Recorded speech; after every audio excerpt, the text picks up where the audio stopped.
કેમ છો? મજામાં? સુવાક્યની દુનિયામાં, સુવિચારની દુનિયામાં આપનું સ્વાગત છે. મારા મિત્રો, એવું કહેવાય છે કે જે મૌન હોય છે એ મૌનમાં બહુ તાકાત હોય છે. આવી જ કોઈ વાતને સુવિચાર તરીકે કોઈ અજ્ઞાતે ખૂબ સરસ રીતે લખ્યું છે. આજનો જે સુવિચાર છે તેનો વિષય છે અભિગમ, એટીટ્યુડ, વલણ. કોઈ અજ્ઞાતે લખ્યું છે કે જ્યારે પરિસ્થિતિથી તમે નિરાશ હો ત્યારે શાંત રહેવું તે શ્રેષ્ઠ વલણ છે, શ્રેષ્ઠ અભિગમ છે. મારા મિત્રો, વાત ખૂબ જ સીધી છે, ખૂબ જ સરળ છે, એટલે જ મહત્વની છે.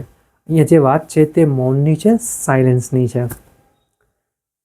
સાયલેન્સ એટલે શું? મૌન એટલે શું? અહીંયા મૌન એટલે ફક્ત ચૂપ રહેવું તેવો મતલબ નથી. અહીંયા મતલબ એવો પણ થઈ શકે છે કે જ્યારે આપણે એ સારું અને સાચું કરવાના ખૂબ પ્રયાસ કરીએ છીએ, છતાં પણ આપણને કોઈ સફળતા દૂર દૂર સુધી દેખાતી નથી, આગળનો રસ્તો દેખાતો નથી.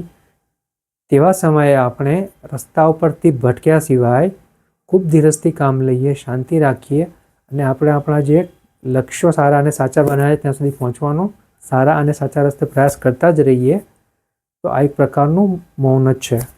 કારણ કે શાંતિ રાખવી, ધીરજ રાખવી એ સૌથી મોટી જરૂરિયાત છે, જે આજના સમયમાં લોકોની પાસે મૌન નથી, ધીરજ નથી, શાંતિ નથી.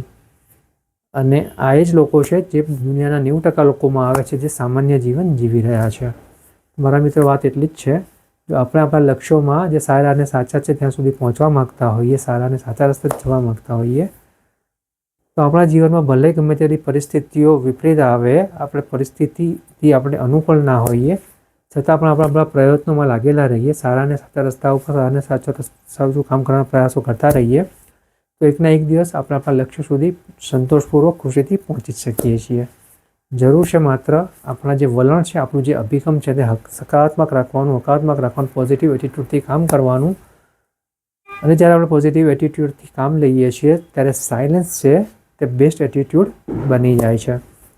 એટલે બસ મારા મિત્રો, આપણે કામ કરતા રહીએ, આગળ વધતા રહીએ, ભલે પરિણામ આપણને દૂર દૂર સુધી દેખાતા ના હોય, આવા સમયે ધીરજ રાખીએ, સાયલેન્સ રાખીએ અને સાયલેન્સને આપણું બેસ્ટ અભિગમ બનાવીએ, સાયલેન્સને આપણું શ્રેષ્ઠ વલણ બનાવીને આગળ વધતા રહીએ.